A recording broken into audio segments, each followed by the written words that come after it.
They want to believe it, don't want to believe it. Still don't want to believe it. It's tough. Oh my God, Aggie, look at her, 2G. I think it's time we could actually go ahead and talk about these how they choke. The Cleveland Cavaliers finished the regular season as the #1 team in the Eastern Conference with a record of 64 wins and 18 losses, the second best record in franchise history, trailing only LeBron's 2008-2009 Cavaliers team, who had 66 wins. Do you remember when the Cavs actually started the season 15-0 before losing their first game of the year? They then set a franchise record by surpassing 15 in a row with a 16-game winning streak, becoming only the 6th team in NBA history to record 2 winning streaks of at least 15 games in a single season. The Cavs led the NBA in offensive rating, field goal percentage, 3-point percentage, effective field goal percentage, and true shooting percentage. Whatever the fuck all that means. Basically, Cleveland was really good offensively during the regular season. Donovan Mitchell, Darius Garland, and Evan Mobley were selected as All-Stars. The only team to have at least 3 All-Stars. Mobley won Defensive Player of the Year. Kenny Atkinson won Coach of the Year. And the Cavs just got done dominating the first round with a 4-0 sweep over the Miami Heat. So what the hell happened to the fucking Cleveland Cavaliers? How the fuck do you lose to Tyrese and the Indiana Pacers? I don't know. But what I do know is you should hit that subscribe button. Go ahead, hit that subscribe button. Come on, man, go ahead, hit that subscribe button. If Darius Garland can step up and be Darius Garland every single game in the playoffs, they're going to win. How about we start with our 2-time All-Star point guard, Darius Garland, who after making these comments regarding Tyler Hero after Game 2 in the first round, has been a complete no-show. Clean basketball like that against a team like that. Pick on Tyler Hero and take care of the ball. Don't play in tight spaces. And pick on their weak defenders. Go at them. Garland played Game 1 and Game 2 versus the Heat, but after making those comments, he had a toe injury. Sat out Game 3, sat out Game 4, sat out Game 1 and Game 2 versus Indy. Fuck that. Hurt. I've been hurt. Hurt plenty of playoffs, right? I ain't telling you to do none that put your body at more harm, but fuck that. Take a pill. Ain't what you mean?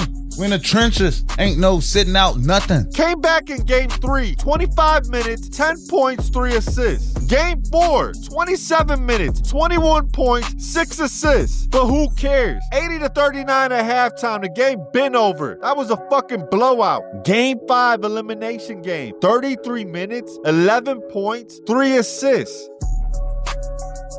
I get it, Darius has been dealing with a toe injury. However, everyone dealing with injuries. And if he couldn't be him out there, he should have never played. I mean, look at this shit.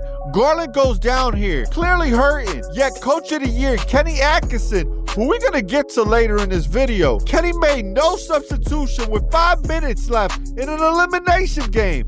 Cavs were literally playing 5-on-4 during these possessions.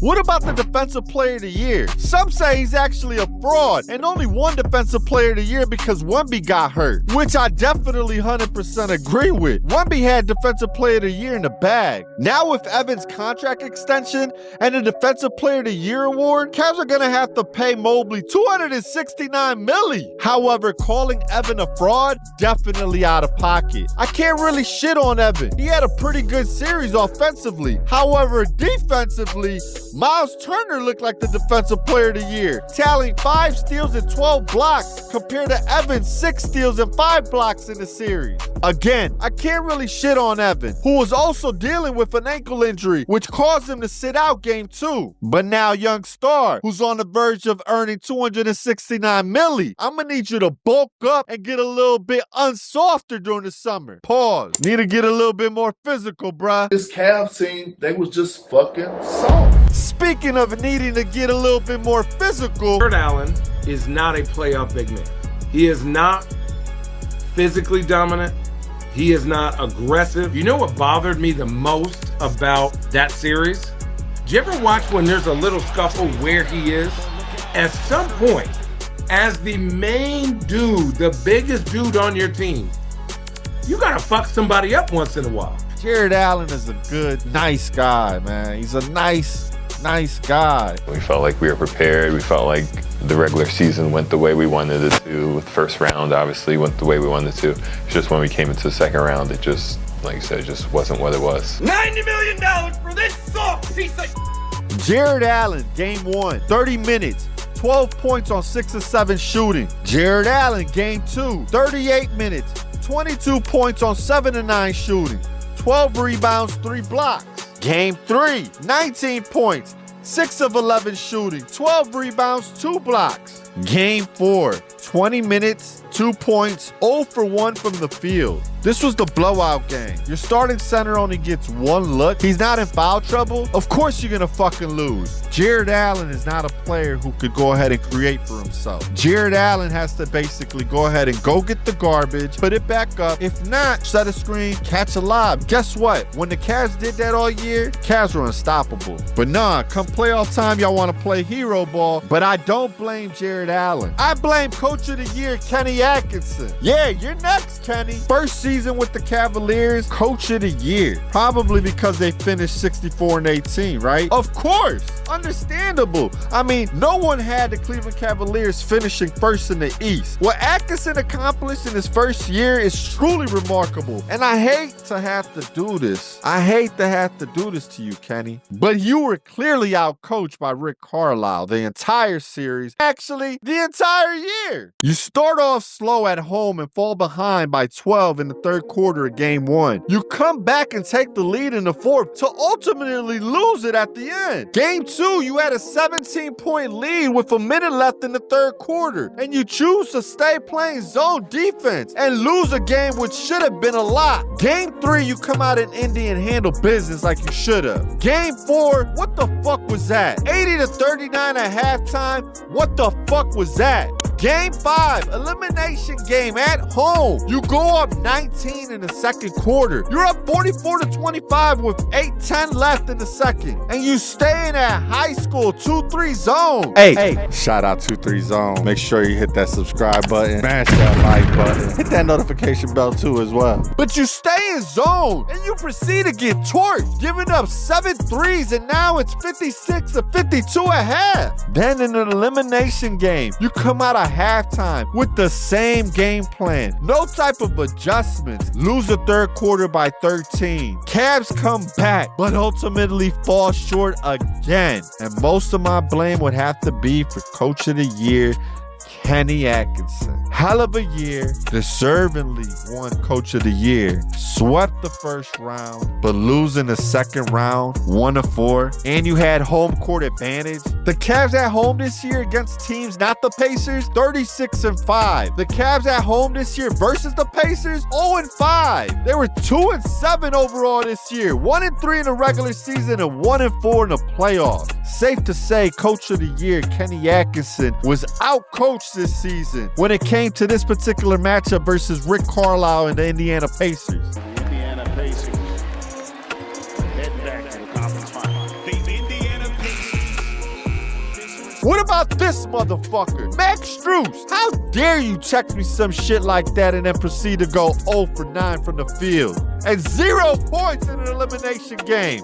A group text message was sent out to every single Cavalier player from Max Strus. Strus said simply, "If you don't believe, then don't show up for work." Strus said this morning that he doesn't think this group is done. What the fuck? Max Strus told everybody, don't show up unless you're ready to play. That boy, where'd he go? Shit, 0 for 9. Yeah, boy. What? Hey, I love them type of things. I would have blocked his ass so fast. He would get the fuck off my phone with that bullshit. What about this guy, Ty Jerome? Derek White or Tyrese Halliburton? Damn, this is a really tough one. Give me Derek White. The disrespect to Tyrese. I hope they play in the playoffs, man. They get cross-matched here, and he's able to just create the space. Unreal. What a game, and how about Mr. Halliburton? Many thought, how the hell are the Cavs going to be able to afford this guy next year? After this Pacers series, he might have fucked up his money, to be honest with you. Besides scoring 21 on 8 of 20 shooting in game 1 of the series. Why Jerome took 20 plus shots for some reason. He made me ask him why Jerome, As in, why are you trying to act like you're Kobe out there? I don't want to see that bum take 20 shots ever again. Jerome struggled big time this series. 1 of 14 in game 2, 1 of 8 in game 3, to only playing 11 minutes in an elimination game 5, which he had 2 crucial 3-pointers late in the game that stirred a little comeback, I know. And Kenny, why couldn't you just keep him in the game at that point? You needed some type of spark. I get it, he struggled, I get it. The entire Cavs bench was a no-show all series. I mean, the Pacers bench outscored the Cavs bench 189 to 143 over 5 games. In games 2 through 5, Pacers Benedict Mathurin outscored Cavs Ty Jerome and DeAndre Hunter by himself. I could have sworn this motherfucker got kicked out of one of these games too. What about Donovan? What about Donovan? Shit, what about Donovan? 8 years in the playoffs, 8 years out in the second round. Donovan in the playoffs, top 5 all-time in points per game. Third most 50-plus point playoff games ever. Without Donovan, the Cavs don't go 64-18. They don't finish first in the East. They don't sweep Miami. I don't even know if they make the playoffs. He is this Cavs team LeBron. Everyone knows that. But not gonna lie, these plays were a little bit suspect, Donovan. What the fuck? You're telling me these guys ain't gambling? Watch this shit. He got 3 free throws coming up. And check it out. Misses 1. Closing his eyes again. Watch the next one. You ready? Yep. Misses 2. You might as well shoot the next one with your eyes closed, pal. And he misses 3. Some say this might actually be a good thing. You know, LeBron might actually be coming back. That's what a lot of people are actually predicting. So what do you think? Should we blow up the team? Or should we just make a couple tweaks? Or should we add LeBron? You think LeBron will come out here next year, huh? Help us actually get it done again? It'd be a 10-year anniversary of 2016, you feel me? 10-year championship run. I don't know. But what I do know is you should hit that subscribe button. Go ahead, hit that subscribe button. Come on, man, go ahead, hit that subscribe button. It hurts because it just wasn't, it just wasn't supposed to end like this. You know what I mean?